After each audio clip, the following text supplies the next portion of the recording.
Breaking news in the meantime, Ferrari had a terrible weekend at the Chinese Grand Prix, losing by a staggering 18 points after both Lewis Hamilton and Charles Leclerc were disqualified. This shocking setback sent shockwaves through the paddock, and the Scuderia is currently struggling to recover from the costly blow.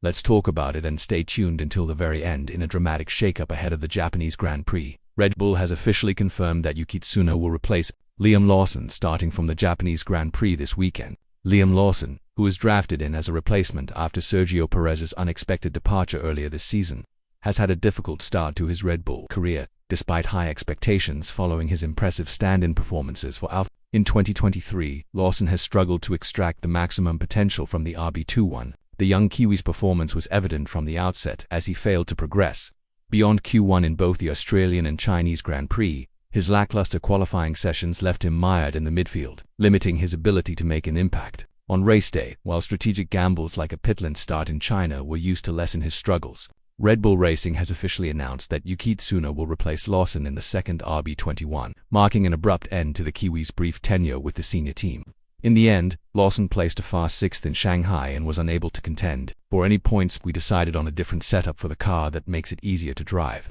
And with this setup he has shown the best performance so far while Lawson struggled. Speaking after the Chinese Grand Prix, Red Bull's motorsport advisor Dr. Helmut Marko alluded to the growing concerns within the team. He didn't make much progress, but his lap times were closer to max habit, so at least that's a step forward. In his fourth season in Formula One with Racing Bulls, Yuki Tsunoda maintained his impressive play. Red Bull is keeping a close eye on the Japanese driver's progress because he has shown that he can extract performance from the Racing Bulls or BO2 by consistently outperforming teammate Daniel Ricciardo with strong midfield finishes and an aggressive, yet controlled driving style. Tsunoda told reporters in Shanghai, "I am ready for Red Bull. I have worked hard, improved my consistency, and I believe I can deliver results."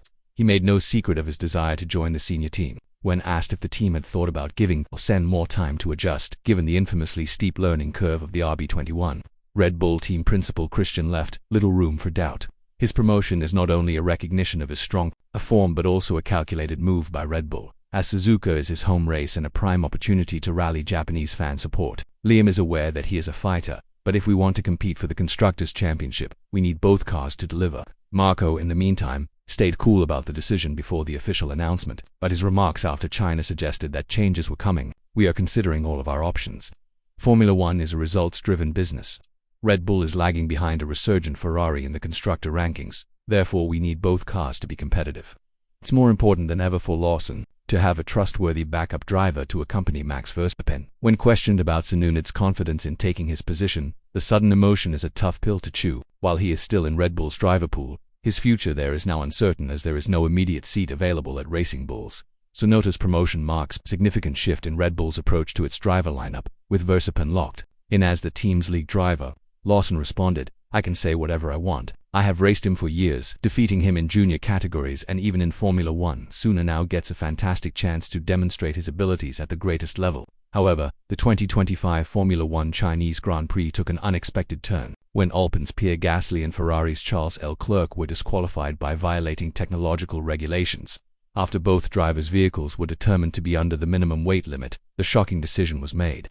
This was a devastating blow to Ferrari, as they lost a crucial 18 points in the constructors' standings. The high-stakes drama of the race at the Shanghai International Circuit on Sunday, March 23, 2025, was already intense, but things became worse after stewards opened an investigation into Leclerc's Ferrari and Gasly's Alpine. After careful examination, FIA authorities concluded that both vehicles were disqualified because they did not fulfill the minimum weight limit. Although Gasly's disqualification had less of an effect on the standings, Leclerc had initially crossed the finish line in fifth place, earning crucial points for Ferrari's championship campaign. However, the bigger blow to Ferrari came when Lewis Hamilton, who was competing for the Scuderia in 2025, was also disqualified after FIA inspectors discovered irregularities with his car's floorplank. Ferrari, who had been fighting for a stronger position, fell to fifth place, far behind McLaren, the current leaders. This decision sent shockwaves through the paddock, drastically changing the Constructors' Championship landscape.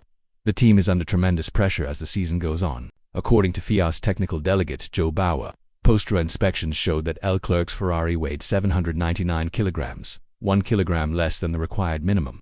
When the car returned to the pits, its initial weight was 800 kilograms, but after the required fuel drain, it fell below the legal threshold, resulting in an automatic disqualification.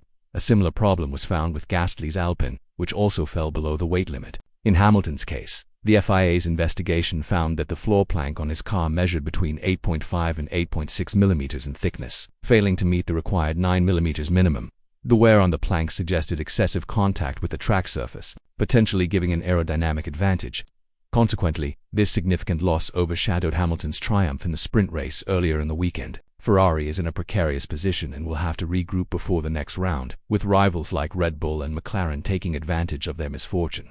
The Italian team now faces an uphill battle to regain lost ground, while Ferrari and Alpine suffered significant blows. The double disqualification has left Ferrari reeling because they were banking on solid points from Leclerc and Hamilton to stay competitive in the Constructors' Championship team. Principal Frédéric Vasseur expressed his frustration over the decision but acknowledged the need to comply with FIA regulations. Ocon's promotion into the point zone also assisted Albon in lessening the damage caused by Gasly's disqualification. While several drivers profited from the unexpected disqualifications, Esteban Kim Antonelli, Alex Albon, and Ali Bayman gained positions and earned valuable points for their respective teams. For Williams and Haas, the extra points provided a much-needed boost in their Constructors' Championship fight. Music claps, music.